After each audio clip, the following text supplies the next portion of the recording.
అందరికీ నమస్కారం అండి. నా పేరు సారిక. ఈరోజు మనం తెలుసుకోబోతున్నటువంటి కథ పేరు అవమానాలు సహిస్తూ ఎలా ఉండగలుగుతున్నావమ్మా. నిజంగా అండి, ఒక ఆడమనిషికి భర్త చనిపోతే ఒక రకంగా ఎవరి దగ్గర విలువ ఉండదు. ఒకవేళ ఆ భర్త చనిపోయిన తర్వాత ఆ భార్యకి, ఆ కుటుంబానికి అసలు ఎటు నుండి కూడా డబ్బొచ్చే అవకాశమే లేదు అంటే ఇంకంతేనండి సంగతులు. ఆ ఆడమనిషికి, ఆ తల్లికి ఎక్కడికెళ్ళినా విలువ ఉండదండి. కనీసం మనిషిలాగా కూడా లెక్క చేయరు. ఈ అమ్మ అలా బాధపడటాన్ని పిల్లలు చూస్తే ఆ పిల్లల గుండెలేమవుతాయండి? అమ్మ అలా అవమానపడటం చూస్తే అసలు ఆ పిల్లలు గుండెలు తట్టుకోగలుగుతాయా? ఒకవేళ అది ఆ అమ్మే తట్టుకోలేకపోతే తనకి, తన పిల్లలకి మనుగడ ఉంటుందా? ఇవన్నీ కూడా లోతుగా తెలుసుకోవాలంటే ఈ కథలోకి వెళ్ళిపోదాలండి. ఈ కథలోకి వెళ్ళిపోదాము. అమ్మ ముఖంలో బాధ చూడడం నాకు కొత్తేమీ కాదు.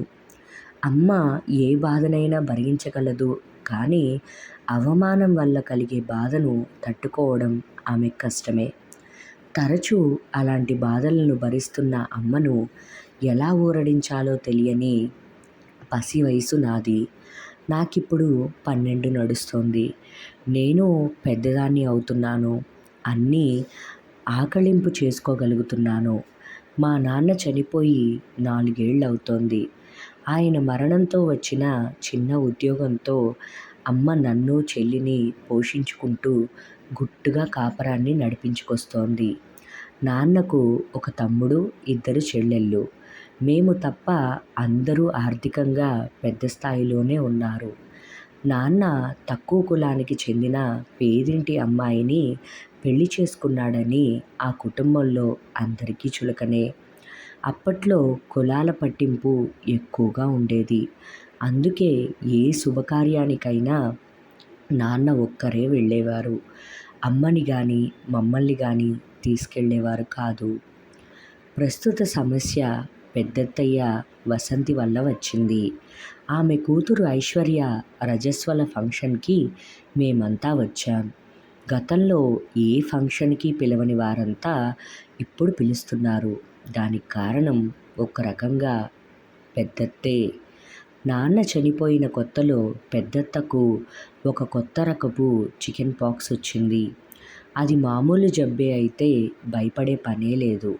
కానీ అది డాక్టర్లకే అంతుచిక్కని జబ్బు అయ్యింది. ఆ జబ్బు తగ్గడానికి కొంత టైం పడుతుందని డాక్టర్లు ముందే చెప్పేశారు. ఆ పరిస్థితుల్లో అత్తయ్యను చూసుకోవడానికి ఎవ్వరూ ముందుకు రాలేదు. అది కొత్త రకపు అంటువ్యాధి అని తేలడంతో అందరూ భయపడిపోయారు. అమ్మ మాత్రం ఏమీ భయపడకుండా ముందుకు వచ్చింది. ఆమెకు ఎవరూ అడ్డు చెప్పలేదు. సుమారు 15 రోజుల పాటు అత్తను కంటికి రెప్పలా కనిపెట్టుకుంటూ సేవ చేయడం వల్ల అత్తయ్య ఆరోగ్యవంతురాలయ్యింది. అప్పటి నుంచి అత్తయ్యే కాదు, అందరూ అమ్మను కలుపుకోవడం, ఆప్యాయంగా ఆదరించడం మొదలుపెట్టారు. ఒక్క తాతయ్య విషయంలో మాత్రం ఏ మార్పు రాలేదు. అవే కరకచూపులు, అదే గంభీరమైన ముఖం. నాన్న అచ్చు తాతయ్య పోలికే అంటారు. ఆ మాట నిజమే కావచ్చు, కానీ నాకు మాత్రం తేడాలే ఎక్కువ కనపడుతున్నాయి. నాన్న ముఖంలో ఎప్పుడూ చిరునవ్వు చెరిగేదే కాదు. ఆయన ఎప్పుడూ హుషారుగా ఉండేవారు. ఏనాడు ఆయన జబ్బుతో బాధపడుతున్నట్లు నాకు గుర్తులేదు. యాక్సిడెంట్ ఆయన్ని పొట్టన పెట్టుకుంది గానీ 100 ఏళ్ళు చిరునవ్వుతో సంతోషంగా జీవించవలసిన మనిషి ఆయన. తాతయ్య అలా కాదు, ఎప్పుడూ సీరియస్గా ఉంటారు. మమ్మల్ని చూస్తే ఆయన ముఖం మరింత ముడుచుకుపోతుంది. ఆయన నవ్వగా ఎవరైనా ఎప్పుడైనా చూసుంటారా అన్న నా సందేహంగానే మిగిలిపోయింది ఇప్పటికీ. పెద్దత్తకి సేవ చేయడంతో అందరికీ అమ్మ మంచితనము, అమ్మ తత్వము తెలిసిపోయాయి. అప్పటినుంచి అందరూ అమ్మను ఏదో రకంగా వాడేసుకోవడం మొదలుపెట్టారు. నేను వయసుకు మించి ఆలోచించడం వల్ల నాకు అన్నీ తెలుస్తున్నాయి. అమ్మ అమాయకంగా అందరి అభ్యర్థనలకు తలుపేస్తోందని నాకు మంటగా ఉంది. ఆ మాటే అమ్మతో అంటే, పోన్లే అమ్మా, నేనేమీ పెద్దగా కష్టపడిపోవడం లేదు కదా! ఏవో చిన్న చిన్న సాయాలే కదా! ఈ రకంగా అయినా మన వాళ్ళతో కలిసిపోతున్నందుకు ఆనందంగా ఉంది. మీ నాన్నే బతికి ఉంటే ఎంత సంతోషించేవారో అంటూ కన్నీళ్లు పెట్టుకుంటుంటే నేను కరిగిపోయి మరో మాట అనేదాన్ని కాదు. ఇప్పుడు అమ్మను బాధపెట్టిన పెద్దత్త మీద నాకు చాలా కోపంగా ఉంది. అయినా చిన్నపిల్లను, నేనేం చేయగలను? బాధపడుతూ ఏడవడం తప్ప. చిన్నత్త సుభద్ర అమ్మతో అన్న మాటలే నాకిప్పుడు పదే పదే గుర్తొస్తున్నాయి. వదినా, ఇలా అంటున్నానని ఏమీ అనుకోకు. వాసంతి చెప్పమన్న విషయమే నీకు చెప్తున్నాను. ఈ పరిస్థితి వచ్చినందుకు తను కూడా ఎంతో బాధపడుతోంది. ఐషుకి మంగళ స్నానం చేయించాక కుర్చీలో కూర్చోపెట్టిన తర్వాత మన వాళ్ళంతా అక్షింతలు వేసి దాని చేతిలో ఎంతో కొంత పెట్టడం ఆనవాయితీ కదా! మేమందరం 5,000కు తక్కువ కాకుండా దాని చేతిలో పెడుతున్నాం. అత్తవారు కూడా అలాగే చేస్తున్నారట. ఇప్పుడు నువ్వు 1000 రూపాయలే ఐషు చేతిలో పెడితే అక్కకి నామోషీగా ఉంటుందని, వాళ్ళ అత్తగారి బంధువుల దగ్గర చులకనైపోతుందని బాధపడుతోంది. అందుకే ఎవ్వరూ చూడకుండా ఐషుని పెరటి గుమ్మం దగ్గరకు తీసుకొని వస్తానని, అక్కడే దాన్ని దీవించి ఆ 1000 రూపాయలు దాని చేతిలో పెట్టమని, మరోలా ఏమీ అనుకోవద్దని మరీ మరీ చెప్పింది అని ముగించింది. ఆ మాటలు వినగానే అమ్మ ఎంత బాధపడిందో నేను ఊహించగలను. బాణం గుచ్చుకున్న పక్షిలా అమ్మ గిలగిలలాడటం నేను సహించలేకపోయాను. ఈ సంభాషణంతా దూరంగా కూర్చొని ఉన్న తాతయ్య వింటూనే ఉన్నారు. పెద్దత్తను పిలిచి చీవాట్లు పెడతాడేమోనని కాసింత ఆశపడ్డాను. అది జరగని పని అని తెలిసినా కూడా ఆయన అమ్మను చిన్నత్తను మార్చి మార్చి చూస్తున్నారే తప్ప ఒక్క మాట కూడా మాట్లాడలేదు. ఆయన ముఖంలో ఏ భావాలు తొంగి చూడడం లేదు. అమ్మకు అప్పుడప్పుడు ఇలాంటి అవమానాలు తప్పడం లేదు. అయితే అవి మరీ పెద్దవి కాకపోవడంతో ఆమెకు అలవాటైపోయింది. అందరికీ నిత్యం అమ్మ అవసరం పడుతూనే ఉంది. వంటలు, పిండి వంటలు చేయడంలో అమ్మ సిద్ధహస్తురాలు. ఎవరింట్లో ఏ ఫంక్షన్ జరిగినా అమ్మ చేతి వంట ఉండాల్సిందే. ఒక పక్క ఉద్యోగం చేస్తూ అందరికీ సేవలు చేయడం అమ్మకే కుదిరింది. పర్మిషన్లు పెట్టో, సెలవులు పెట్టో, సాయంత్రం వేళల్లోనో, రాత్రి వేళల్లోనో, తెల్లవారుజామునో బంధువుల పనులు చేసి పెడుతూ అన్ని రకాల సేవలు అందిస్తూ ఉండేది. ఎక్కువ రోజులు సెలవులు పెట్టడం వల్ల జీతంలో కోత పడినా, అందువల్ల ఆర్థికంగా ఇబ్బంది పడినా అమ్మ ముఖంలో చిరునవ్వు చెరిగేది కాదు. ఇన్ని ఇబ్బందులు, కష్టాలు పడుతూ అప్పుడప్పుడు అవమానాలు సహిస్తూ ఎలా నవ్వుతూ ఉండగలుగుతున్నావమ్మా? నీకు కోపం కానీ, విసుగు కానీ, చిరాకు కానీ రావా అని అడిగితే చిన్నగా నవ్వి, ఇదంతా మీ నాన్నగారి దగ్గరే నేర్చుకున్నానమ్మా. పెళ్ళి కాకముందు నా ప్రవర్తన వేరుగా ఉండేది.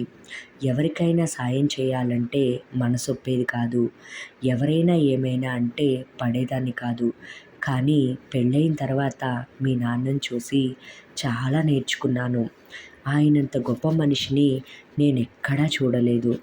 మనం మన కోసమే బతికేస్తే మన జన్మకు సార్థకత ఏముంటుంది?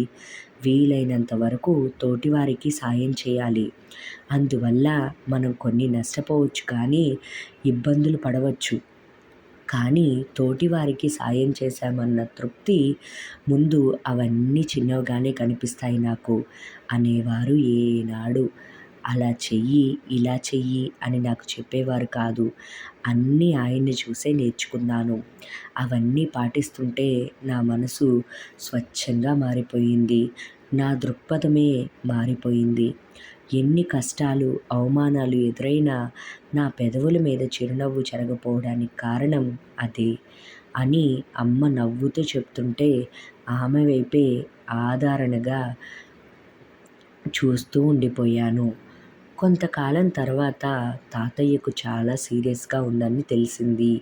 మామూలు రోజుల్లో ఆయనకు సుస్థి చేస్తే చిన్నాన్న గాని, పిన్ని గాని చూసుకునేవారు. వాళ్లకు ఏదైనా పని పడినా, వేరే ఊరు వెళ్ళాల్సి వచ్చినా అదే వీధిలో ఉంటున్న పెద్దత్త గాని, చిన్నత్త గాని చూసుకునేవారు. ఆరోగ్యం బాగున్న రోజుల్లో తాతయ్య ఒకే చోట ఉండకుండా ఆ 3 ఇళ్లలో ఏదో ఒక చోట ఉండేవారు. కానీ ఈసారి ఆయనకు పెద్ద జబ్బు చేసింది. ఎన్ని మందులు వాడినా దగ్గు తగ్గలేదు. ఊపిరితిత్తులకు సంబంధించిన ఇన్ఫెక్షన్ అని, అయినా భయపడాల్సిన పని లేదని కనీసం ఒక నెల పాటు ఎవరైనా నిరంతరం కనిపెట్టుకుంటూ ఉండాలని పగలు రాత్రుళ్ళు మందులు తప్పనిసరిగా టైంకు ఇవ్వాలని చెబుతూ అనేక జాగ్రత్తలు చెప్పారు డాక్టర్లు. ఆ వార్త వినగానే అమ్మకు పెద్ద పని పడిందని, ఆ బాధ్యత అమ్మకు తగిలించేస్తారని భయపడ్డాను. అనుకున్నట్లే జరిగింది.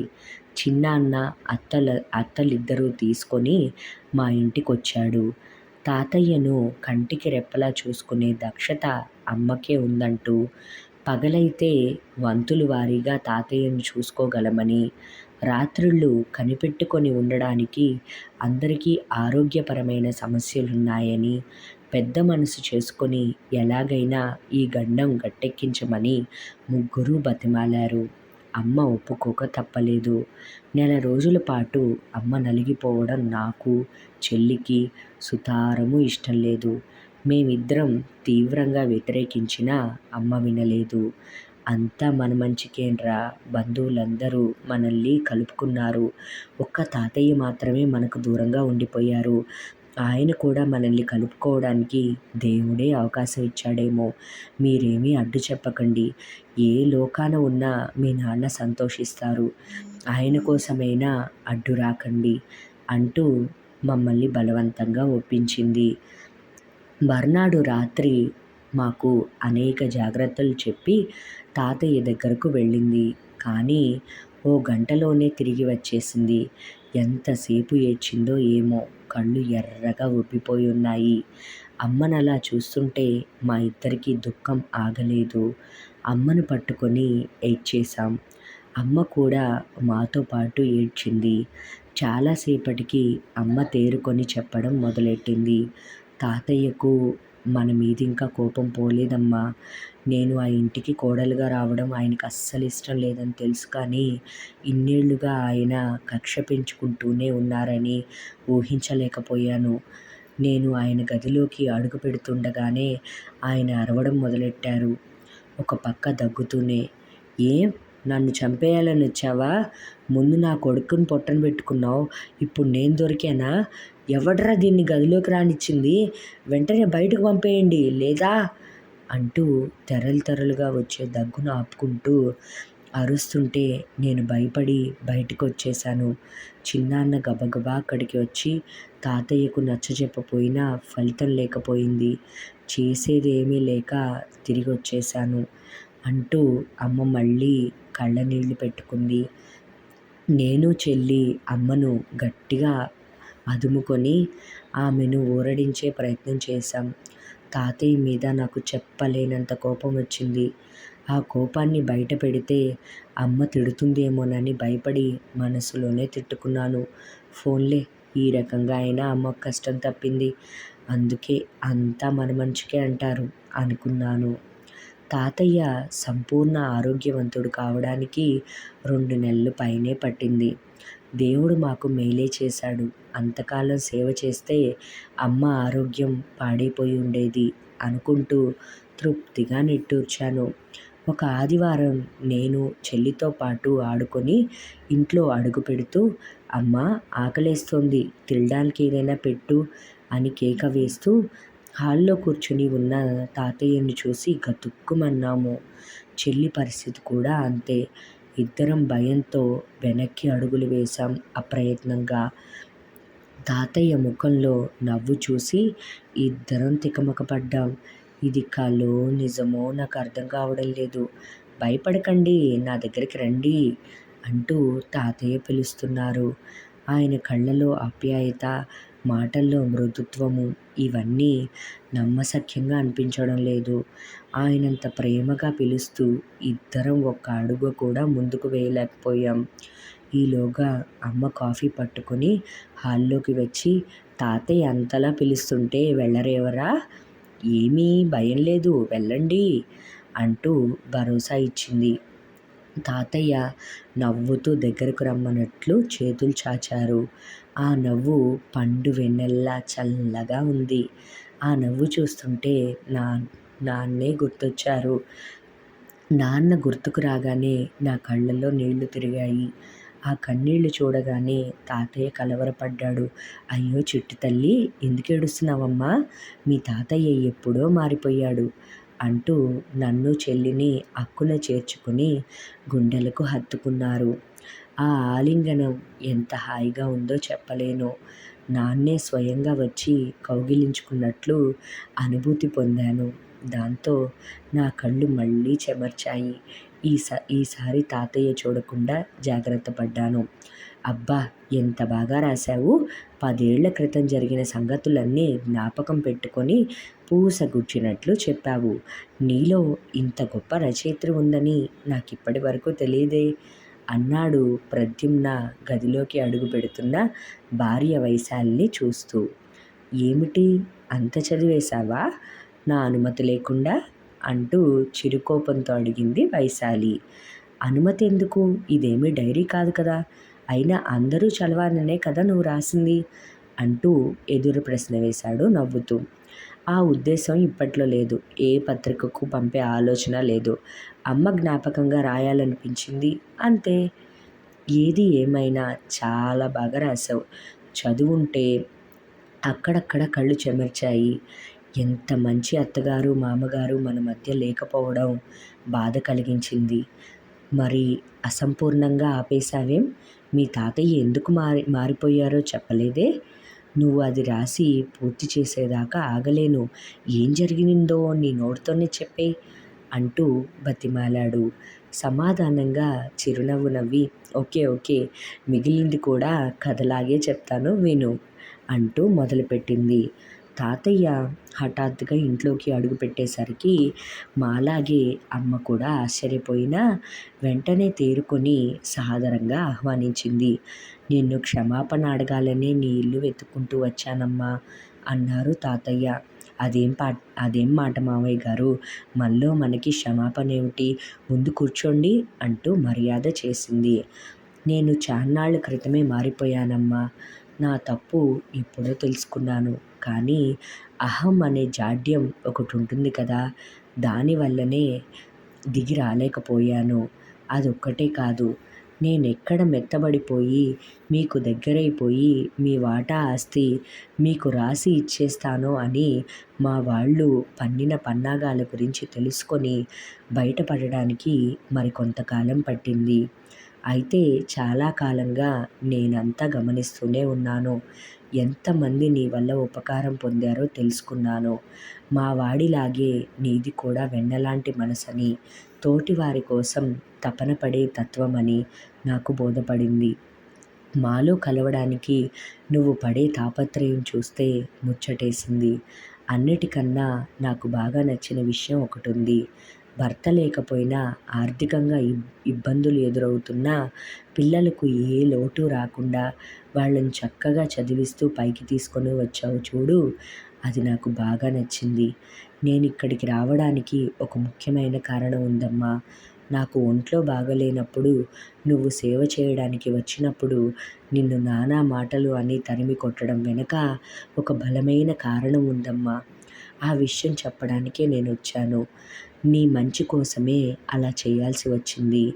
నమ్మశక్యం లేదు కదా, వివరంగా చెప్తాను విను. రాత్రుళ్ళు నాకు సేవ చేయడానికి వాళ్లకు ఆరోగ్య సమస్యలున్నాయని మా వాళ్ళు నీతో అబద్ధం చెప్పారు. నిజానికి వాళ్లకు నన్ను దగ్గరుండి చూసుకునే ఉద్దేశమే లేదు. ఎవరైనా మనిషిని పెడదామని చూస్తే నెలకు 20,000 డిమాండ్ చేసినట్లు తెలిసింది. డబ్బుకి కక్కుర్తిపడి నా బాధ్యత నీకు అప్పచెప్పుదామని ప్లాన్ వేశారు. ఈ విషయాలన్నీ మా పని మనిషి ద్వారా నాకు తెలిసాయి. అందుకే నీకు ఆ కష్టం కలగకూడదనే అంటుండగా అమ్మ అడ్డు తగిలింది. కష్టమేముంది మామయ్య గారు, మా నాన్నకి అలా జరిగితే నేను చూసుకోనా? నాకు మీరొకటి, నాన్నొకటి కాదు అంది.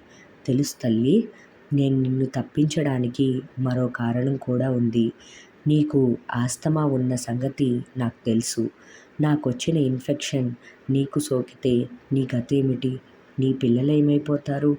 ఇవన్నీ ఆలోచించే నేను అలా చేశాను. నెమ్మదిగా చెబితే నువ్వు వినవని అలా మొరటుగా ప్రవర్తించాల్సి వచ్చింది. నన్ను క్షమించమ్మా అంటూ కన్నీళ్లు పెట్టుకున్నారు తాతయ్య. మళ్ళీ ఎప్పుడు క్షమాపణ ప్రసక్తి తేకండి. నన్ను ఆదరించారు, నాకంతే చాలు అంటూ అమ్మ కూడా కన్నీళ్లు పెట్టుకుంది. అది జరిగిన విషయం. అప్పటినుంచి తాతయ్య మమ్మల్ని ఆర్థికంగా ఆదుకోవడంతో మమ్మల్ని చదివించి వృద్ధిలోకి తీసుకురావడానికి అమ్మకు అంతగా ఇబ్బంది కలగలేదు. మా కథ అలా సుఖాంతం అయ్యింది. అమ్మ లేదన్న బాధ తప్ప ప్రస్తుతం నాకు చెల్లికి ఏ లోటు లేదు అంటూ ముగించింది వైశాలి. ఇంతేనండి కథ. కథ అయితే చాలా బాగుంది కదండి. నిజంగా మనకి చదవటానికే ఇంత గుండె బరువెక్కిందే. నిజంగా ఇలాంటి పరిస్థితుల్లో బయట చాలామంది ఆడవాళ్ళు ఉంటారండి. ఈ కథలో సుఖవంతమైన ముగింపు వచ్చింది. కానీ చాలామంది ఆడవాళ్ళ జీవితాల్లో సుఖవంతమైన ముగింపు రాదండి. అలాగే జీవితం తెల్లారిపోతుందన్నమాట. ఈ కథ కనుక మీకు నచ్చినట్లయి ఉంటే ప్లీజ్ ఈ వీడియోని లైక్ చేయండి. ఇలాంటి కథలు చాలామంది తెలుసుకోవాలండి, చాలామంది వినాలి. కాబట్టి మీరు లైక్ చేస్తేనే ఆ కథ చాలామందికి రీచ్ అవుతుందన్నమాట. అలాగే ఇలాంటి మంచి మంచి కథల కోసం మన ఛానల్ని ఖచ్చితంగా సబ్స్క్రైబ్ చేసుకోండి. ఖచ్చితంగా ఈ వీడియోని మీ బంధుమిత్రులకు, మీ శ్రేయోభిలాషులకు షేర్ చేయండి. అంతేనండి. Thank you all.